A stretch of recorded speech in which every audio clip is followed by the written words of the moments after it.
Dexter Gordon plays this amazing phrase in his solo on There Will Never Be Another You. One pattern, the same pattern, only 2 chord progressions. I think that's pretty cool. And why is this so cool? Because one pattern fits over more chord changes. So the only thing we need to know is know the pattern and know how to apply it and where to apply it. When we have this phrase from Dexter Gordon's solo, we know that this is a bebop scale, so this bebop scale becomes our idea. And Dexter Gordon chooses to repeat this pattern over the second 2-5-1, so E minor, A7, D minor, G7. When we look a little bit closer, we can fit this bebop pattern over all the dominant chords. And then this sentence comes out.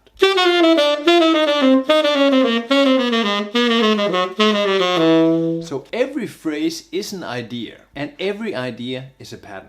Just take a moment to think this through. So when you play the jazz standard, There Will Never Be Another You, or any other jazz standards, there'll be tons of dominance, and we can fit this idea that we made into a pattern over all the dominant chords. And when I apply this to the first 16 bars of the tune, you'll see this.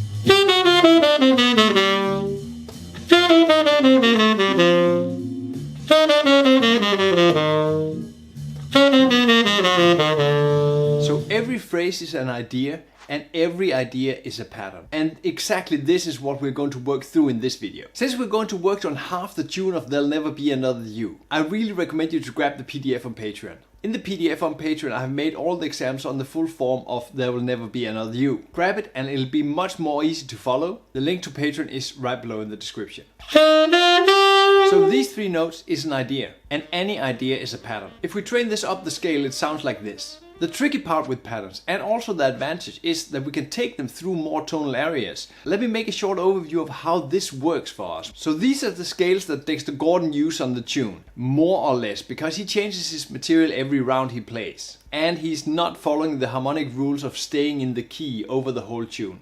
Not at all. When you look at this, you have different major keys you're playing in. You're playing F major, and you're playing D harmonic minor, then you're playing C major, and then you're playing B flat for some time, then you're playing A flat major, and then you're going back to F major, C major, and back to F major. But let's not make it too complicated and just play this pattern. I want to add this pattern to all the bars.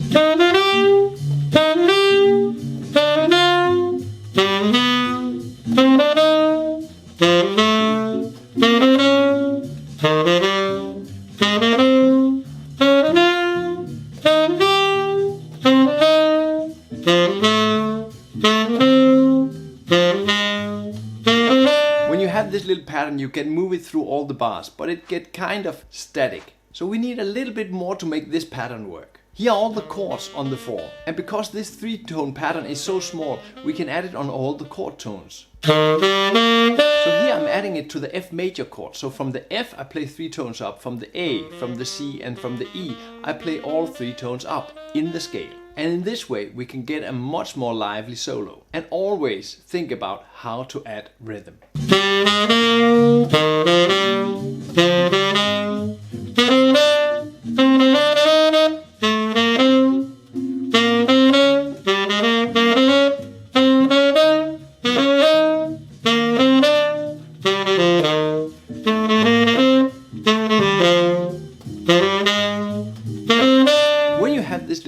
Playing it from the chord tones of the chords and adding rhythm, you get kind of a great solo. I want to touch in on this, what patterns to choose. I think the patterns you should choose to practice should be the most common that all the greats are playing. So what are all the greats playing most often? And with this we can step into the next part. Arpeggios is one of the things that the greats are playing all the time. So our next pattern would be arpeggios. Try to play the arpeggio just up from the root. Also, play the arpeggio at a chromatic tone. So what really sounds great is playing the arpeggio from the 3rd. So on F major, play the arpeggio from the A, getting up to that 9, getting an F major 9, and you can add a chromatic passing tone to this too. Check all these beautiful arpeggios out in this example.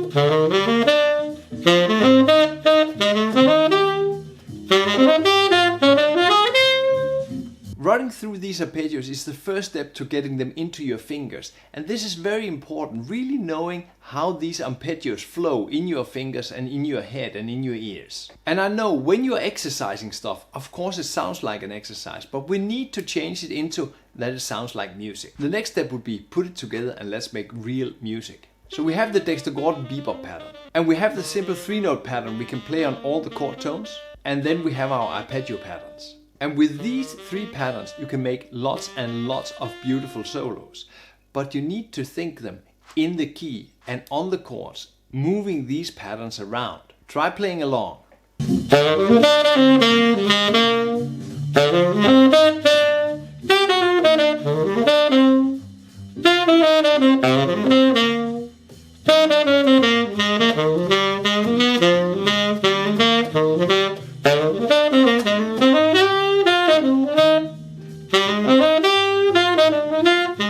When you're putting these 3 patterns together, and of course it's not just random, I try to do it in a musical way. You'll really get the hang of putting patterns together and playing very musical solos. So in this way you build your own great jazz vocabulary. In the PDF on Patreon I have added many of these solo etudes where I work with these 3 patterns in different ways, but giving you the opportunity to see how many different solos you can play with these patterns, getting you inspiration. Add these patterns directly into your own playing and play beautiful jazz solos just using these 3 patterns. So dig deep and get the PDF on Patreon. The download link is right below in the description. The next video is right up this alley. Michael Brecker and Chris Potter is telling you why you shouldn't sound like you are playing patterns. Play music. Have fun.